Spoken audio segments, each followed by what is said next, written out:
Hi everyone, welcome to the latest episode of System Link for Wednesday the 30th of April 2025. I'm your host Jonathan Garrett, joined as always by my co-host Mike Hazelton from the Xbox Guide. Mike, how are we doing? Yeah, I'm okay. A bit late on tonight, so apologies for that. But should be a good one. Should be a good one. We got plenty to cover this evening. Let's dive straight in. We've had a couple of really great sales success stories. First one I think that jumps to mind is Clair Obscur. They hit 1 million sales, and interestingly in the wording, million sales as the milestone Yeah, rather than absolutely players. sales. And always nice to get that explicit data compared with something like Oblivion, where you can reasonably assume, especially on Steam with 200,000 plus concurrent players, they've had 4 million players since launch, which you can imagine a good portion of that is going to be Game Pass, which you'd expect, and that's exactly what it's for. But seeing the amount of concurrent players on Steam obviously not tracking Game Pass sales, that just shows you just how many people have picked that up. But Clair Obscur, team of 30, 40 devs, putting out a title that's that ambitious, that visually complex, to achieve that kind of milestone. You saw Hazelight with Split Fiction, but they had a pedigree. They already had, a long history of other titles. So just a great bit of jolly news seeing the success from both of those teams. Yeah, I think it shows, especially with Clair Obscur, it shows how important trailers can be because it's an indie team. No one really knew much about the game until it was at the developer direct thing, and then it just showed really well. For most people were completely taken with it, the graphical quality, but also I think the behind the scenes stuff, seeing that it's basically an indie team of like 30 people being able to, basically thanks to Unreal Engine, being able to make what looks like a AAA game and can compete with AAA games is, I think, really got a lot of people on side, and is probably, a big part of the reason behind its success. I think that Yeah. specifically that Game Pass related showing of it, I think it, as much as you can talk about Game Pass cannibalizing sales and things, the marketing that you get if you're a big enough title that gets Xbox on side and they feature you in one of those showcases is a real win.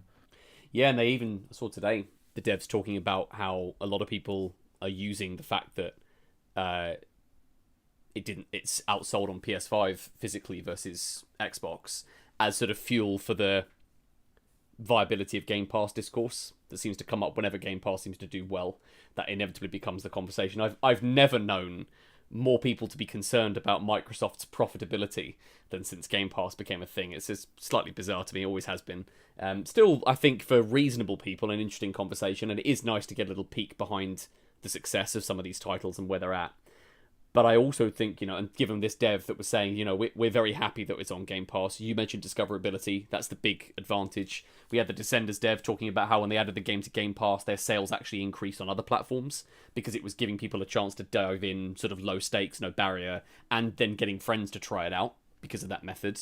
But the sales are still doing really well there. They'll have been compensated as part of their Game Pass deal, whether it was a royalty agreement. We don't have that detail about what those deals look like, whether it was royalty based. Do they just not a sort of a single fee to cover or subsidize some of the dev costs? We don't know what that looks like, but clearly they're happy, and it hasn't affected its sales elsewhere. Inevitably, of course, it's not going to sell as well on Xbox because they have a different model to release their games available there. So I'll speak just personally to it. I actually got to cover this a little bit on Gaming Arcadia. Shout out to that community. If you folks aren't following them over there, please do check them out.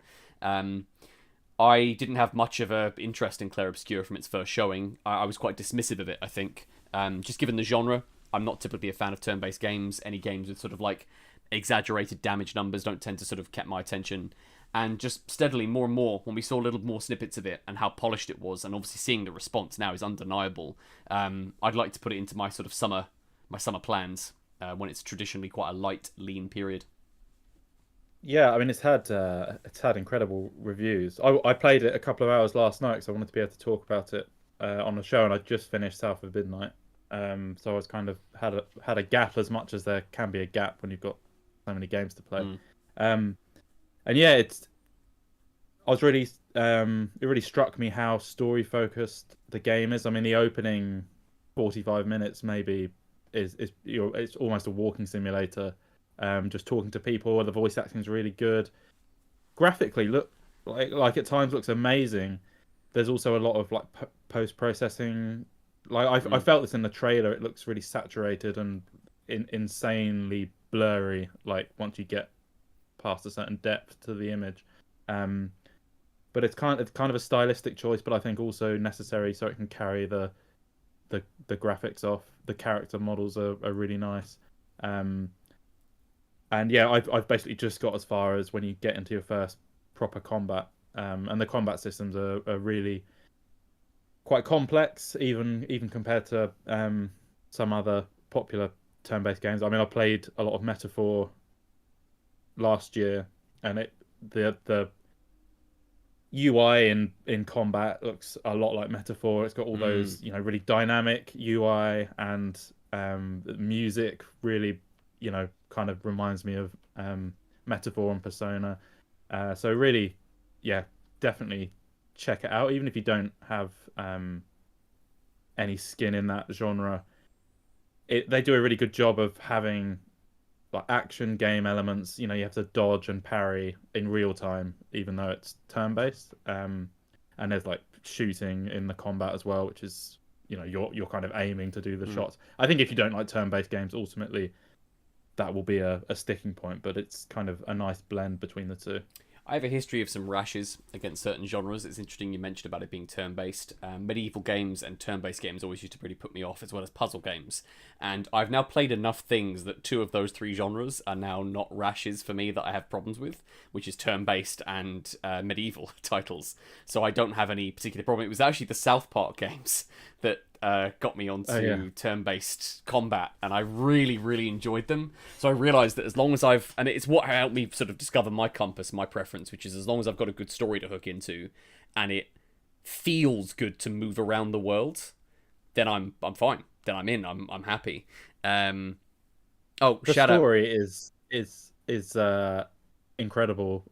Just the premise is incredible, and we got that from the developer direct. But yeah, I just love it. Like the idea for that concept is just brilliant. It needs to have comic books and films and stuff made about the world. Because it's just brilliant. It's achieved such a fast success, which I imagine, given the size of the team, therefore wasn't an enormous budget. They've obviously done a lot with the team they've had. Given that it's found this kind of sales success and is clearly being subsidized partially by their Game Pass deal, it wouldn't be surprised if they're able to invest in some other media, that we don't see some kind of tie-ins, or even if it's just like a special edition of the game, like with limited run down the line. Sounds like the door's open. For anyone watching us on demand after our live recording, we record the show at 9 p.m, 9:15 p.m, hopefully, fingers crossed, every single Wednesday. We're doing this both Twitch and YouTube. Shout out to Big Manny, FTW, and Hikikomori across YouTube and Twitch in our chat. Good evening, gents. Great to see you. Thank you so much for jumping in and checking out the show. This definitely just following on from the sales success, both Oblivion and Clay Obscur. Game Pass is on an absolute hot streak right now, and it's undeniable the value that it's bringing after what felt like a pretty lean couple of months, with obviously the obvious third-party tie-in with something like Sniper Elite Resistance, and we've had some first-party wins across things like Avowed, now South of Midnight, of course, but to have had GTA return into there, we mentioned this obviously in our previous show. Clair Obscur, the Oblivion remaster being a shadow drop. We've got Doom coming out next month. Tony Hawk coming out in July. Not to mention anything else that Xbox have cooking that we don't know about. They're just on a run, and April particularly has been really, really great for that. Big Manny, thank you so much, man. We've missed being able to hang out with you too. Just life and otherness getting in the way of our jolliness there. So thank you so much for tuning in. It's really appreciated. Hikikomori, are you playing Clair Obscur? I figured that might be something you'd be into. So just, let us know what you think. FTW coming in with a bit of context here. I saw an article saying Claire Cool. got a movie deal, which is pretty great. I mean, I would watch the hell out of that. Just the concept is. I mean, the characters in the small amount I've played are really well done, and the voice acting is really good, and but that as a film would be would be pretty cool. I also started the Oblivion remaster. I got as far as getting out of the sewer and exploring a little bit. Nice. and I forget how long that sewer sequence is. It's considering how good, even at the time, how good the open world looked in Oblivion, that they keep you in that sewer for so long is like, I hope no one switched off the game because you're stuck in this dank sewer for 45 minutes at the start of the game. But Patrick Stewart carries it. But as you'd expect, right? Like that's yeah. As a massive Oblivion fan, it's great. The only complaint I have is that the only complaint with the things that they've changed is that the horse riding is now forced to third person, whereas you used to be able to. I can't remember if you. I think you could switch. Yeah, I'm pretty sure you could switch. But I played all the horse riding in first person for like immersion, and they force you into third person, which is a bit annoying. But otherwise, it's I mean, it's the closest to a remake you can get without it actually being a remake. They've done a brilliant job on it. So yeah, I've seen some people talking about that the remastered subtitle seems like it's actually underselling slightly the amount of work gone in there.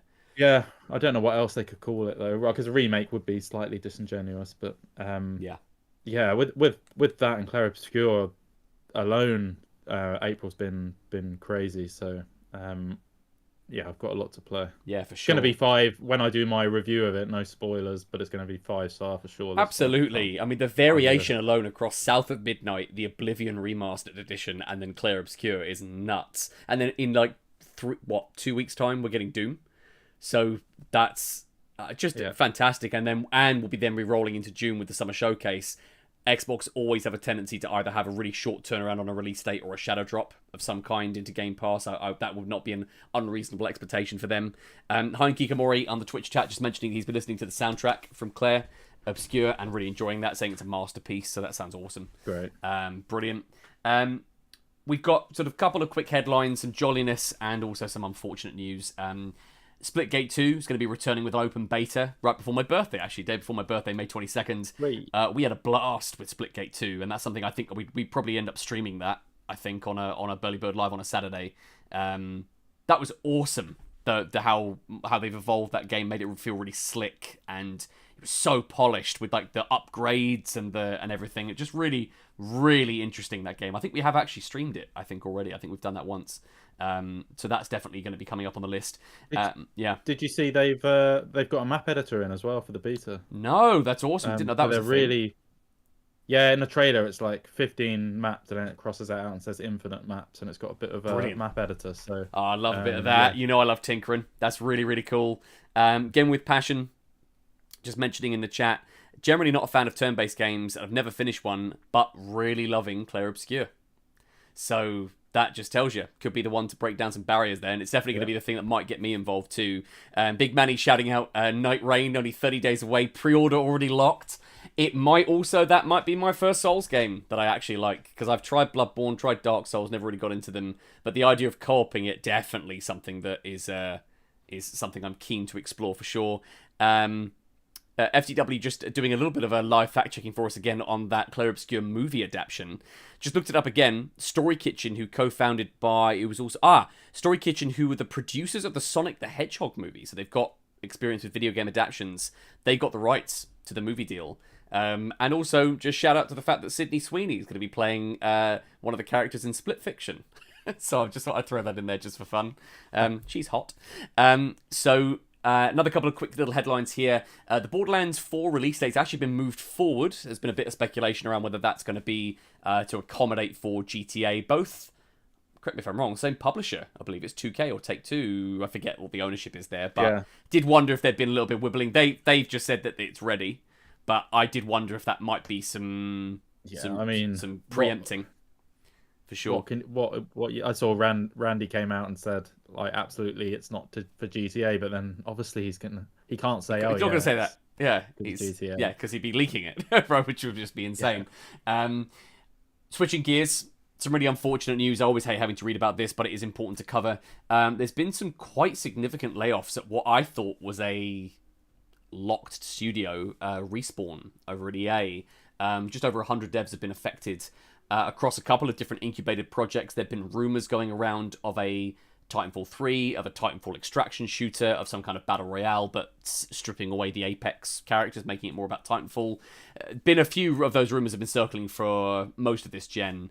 Nothing specific has been revealed really on that front, other than just that we know that they are essentially doubling down on their Star Wars Jedi follow-up. We've got a third game coming, and then what's going on with Apex. They're continuing to develop that. That's still very much alive and kicking. A real shame. I hope those guys manage to land on their feet, but also maybe find new jobs within their infrastructure.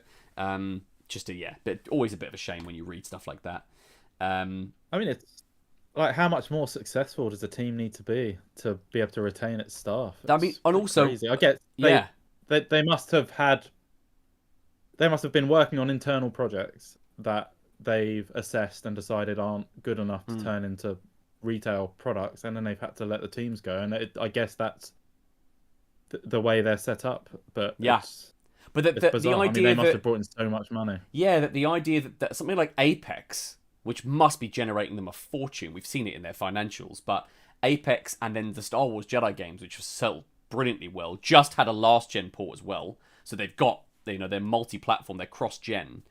You would have hoped that successes like that would have made smaller incubated teams sustainable.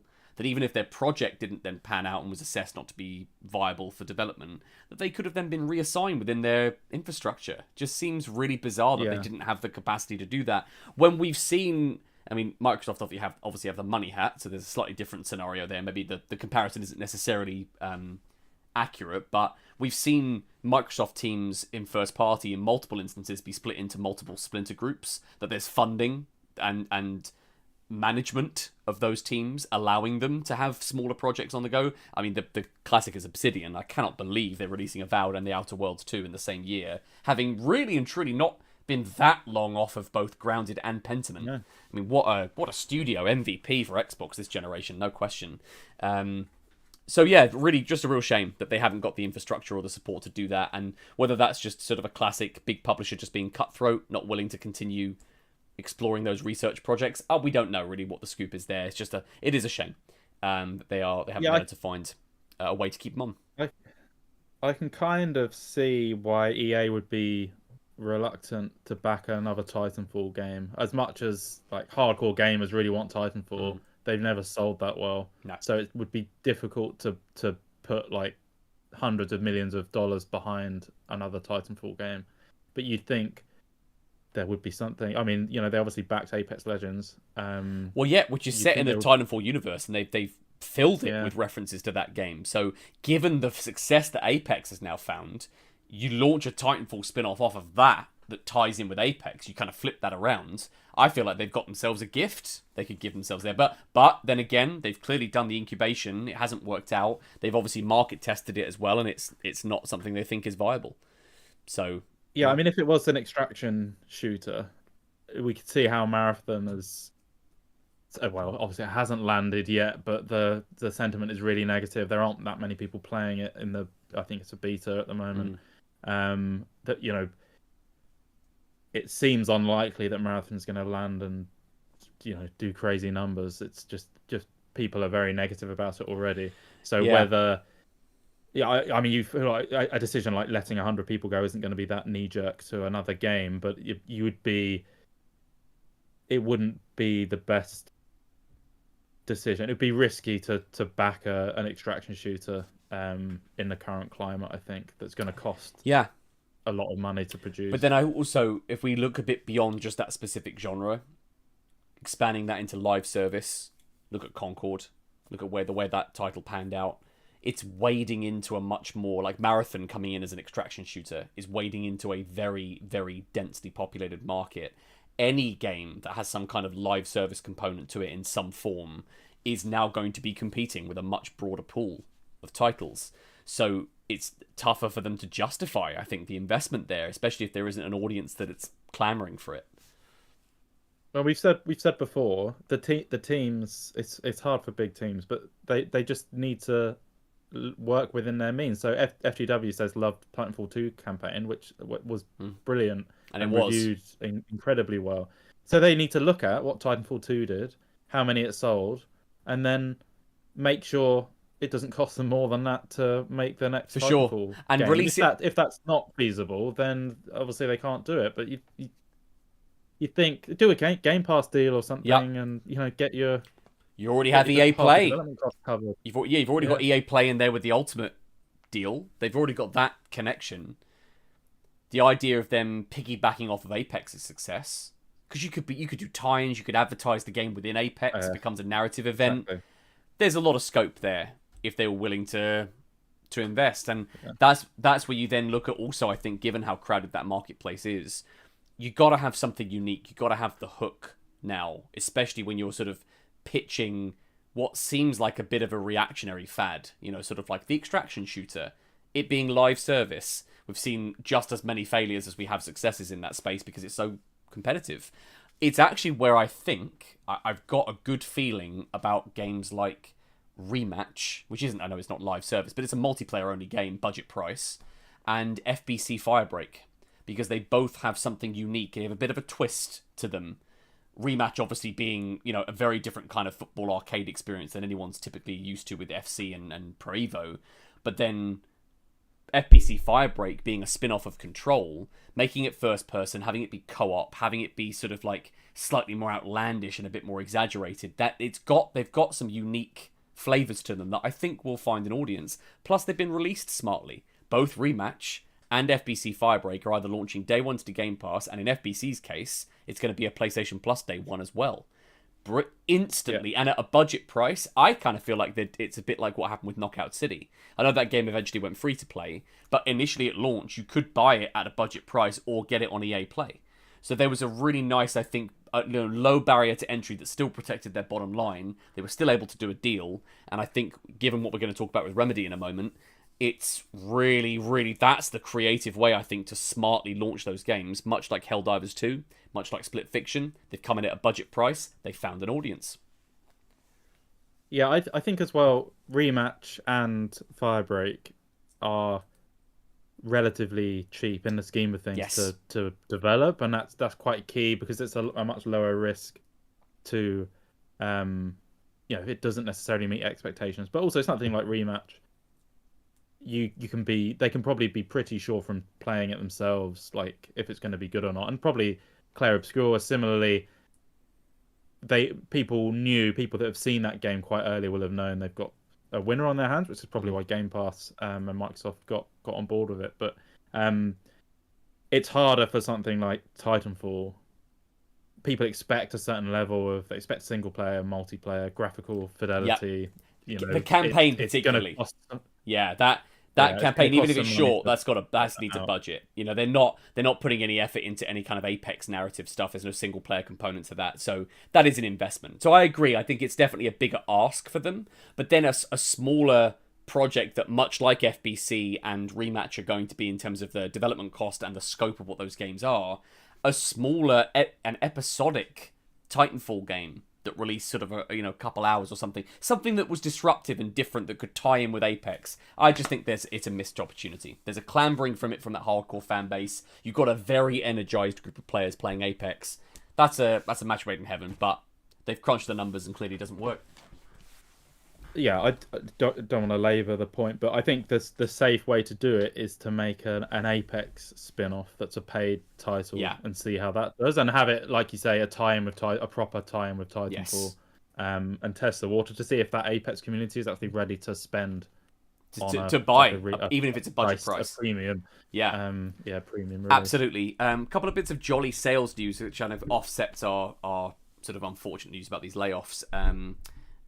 Big Manny confirming that Elden Ring was announced to have just hit a 30 million sales milestone from Software, which is remarkable. Again, one of the most prolific developers working today. Now they've got Dust Bloods coming out for Switch 2. Just insane what they're working on. It's so exciting for that team. Good evening, Gaming Crypt. Thank you so much for jumping in and checking out the show. Really appreciate seeing you. Just for anyone that is tuning in, checking out our episode of System Link on YouTube after we've done our live show. We shoot this every single Wednesday over here on Twitch and YouTube, and we've got obviously our chat going on. Thank you so much, folks, for jumping in. FCW mentioning that I just want a Titanfall campaign, but not a multiplayer person whatsoever. So that kind of gives a little bit of fuel to that fire, that idea of perhaps exploring a kind of Apex-style single-player spin-off and seeing how people respond to it. Gaming with Passion mentioning that French developers are on a bit of a streak right now. Slowclap are a French developer with Rematch, Oblivion, and then Clair Obscur. We've got a really nice run there for them. That's awesome to see. Another bit of following up with a bit of sales success was Indiana Jones and the Great Circle. Its PS5 port has not only has the PS5 Pro version apparently really been received well. It's a very, very competent upscale of that game, kind of in its ideal format. Very surreal that a first party title is on for Xbox plays better on another platform, but but then they've had that with PC. All of the PC ports will look and play better than on Series X and S, so that isn't an unusual thing. But it is just fascinating that, especially now they have it on PS5, that it's really connected and found an audience. Believe it was top selling game for either some week. I think it was in April, wasn't it? I believe. Just really cool I think it's validating their approach. We've now seen Sea of Thieves. Is Forza Horizon out now on PlayStation?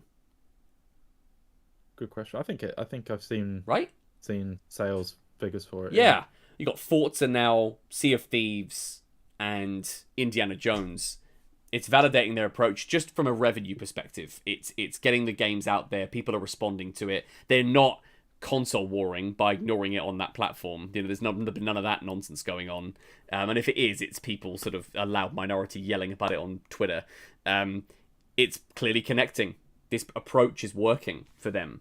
And then they've thankfully, mercifully, for those that are sort of like us on the sort of more on the Xbox side, Game Pass is being fed. We've got games going into there that, yes, might be multi-platform, but they're getting day one releases, and that does make a difference.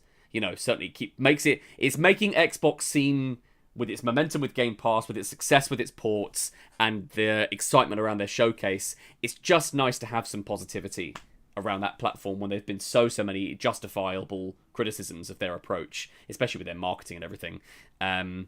FTW heard that Rematch is really good. I'd like to check it out sometime.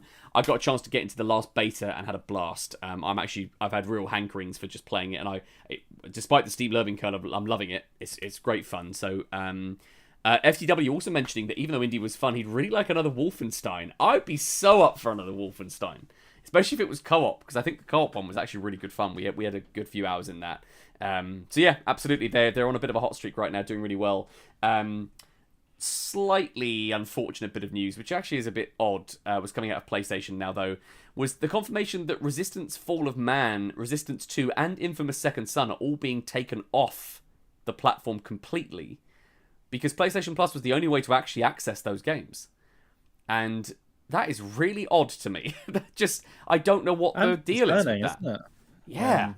Yes, you don't really want to lose access to titles, and we should be getting more access to titles. Obviously there's some exceptions with licenses and things, but not really any obvious reason to lose those. People have said maybe there'll be remasters or something, but it seems somewhat unlikely. Yeah, I think announce your remaster and then delist if you need to, but then also I'd always be keen to preserve those original experiences, even if it's a streaming title. If you're confident enough about your remasters, which I think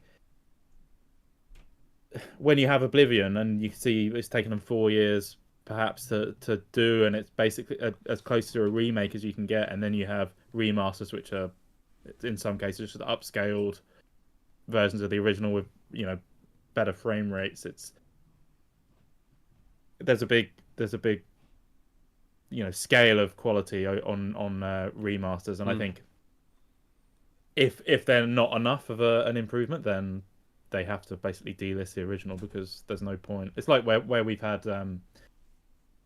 games that were backwards compatible on Series X that have been remastered on other platforms.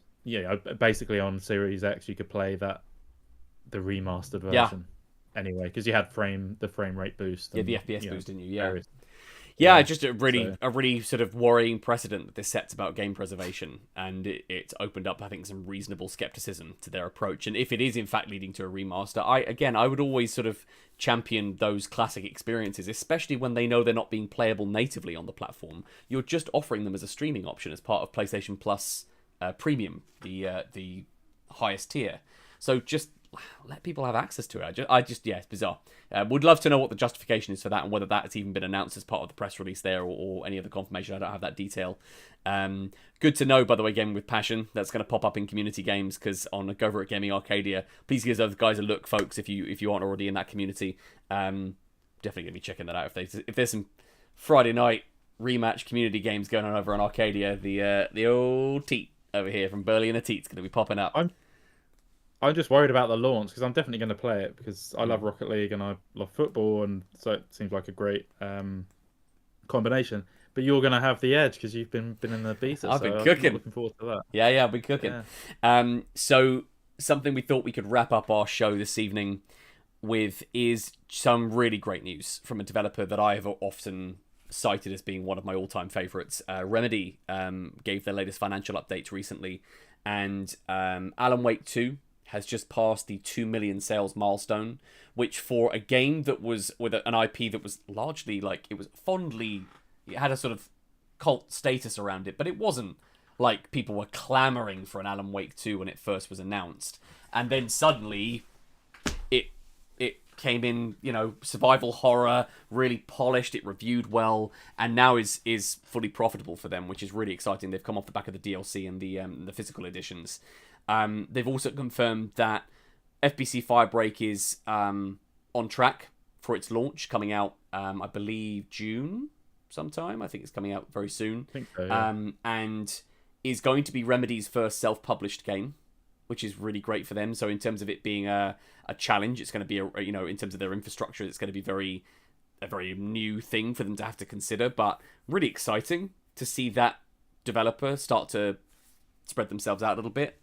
And I watched they did like a developer diary for it that I think released this week, and it looked, I came away looking forward to it a lot more than I did from when it was shown with the announcement trailer. Just looked really fun and quite a casual experience, but reminded me of like Left 4 Dead and Payday, those kind of just multiplayer fun. Doesn't take itself too seriously. It almost feels like a mod for another game. For like Control, for maybe like a first-person mod for Control. Exactly. And that's precisely, I think, what that game should be and how they've pitched it well. And it's going to be, and it's going to have a guaranteed audience. It's going straight into 2 subscription services, and it's got cross-play as well. So they've definitely ticked some boxes with that, which is really cool. And I think that there is a gap for a game like that, especially when it's releasing in June. I can't think of anything that it will be in direct competition with. So it's got a good launch window as well. Yeah, for sure. And they also went on to confirm that Control 2, they've now finally resecured the publishing rights to Control 2. They had the IP rights, but they're looking like they're going to be pushing because they had originally, I think Control was published by 505 Games originally, and then they did a deal with Epic for Alan Wake 2.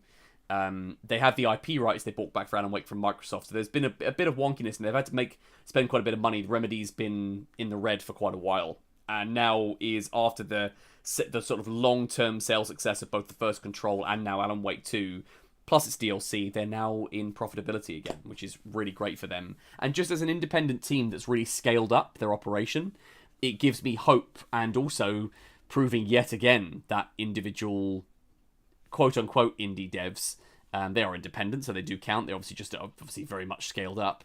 They can find success by themselves on their own backs with no creative restrictions. And now that they've got the publishing rights to Control again, I would expect Control 2 to be self-published by them as well. Especially if FBC Firebreak lands well and is profitable for them. So I like their explicitness with their financials. I always find this stuff fascinating to dig into. I was going to say, it's so interesting to see that level of detail. I mean, I guess maybe they're obligated to do it, but where you have like Microsoft who are completely cagey about everything they can possibly be cagey about. Mm-hmm. But to see it's taken for a game that was so critically acclaimed, it's taken this long for Alan Wake 2 to become profitable. It just shows why there are such problems. And Remedy themselves have spoken about this in the past, but just it's a risky business to be in, and it's a hard battle, which I think is why you are getting so many big games that are going on Game Pass, just because it's that safety net, like you said earlier. It's giving that viability for sure. FTW mentioning in the YouTube chat that Alan Wake 2, he loved both games, but Alan Wake 2 was fantastic, and I agree. It was my game of the year when it first came out, and it was a blast. It was so immersing and so intense. I loved every second. I believe it is June 17th that FBC Firebreak is dropping. You just asking because Death Stranding 2 comes out at the end of the month, June 26th. So good timing on that. I think two very different experiences as well. So I think they'll complement each other really nicely in terms of a release cadence.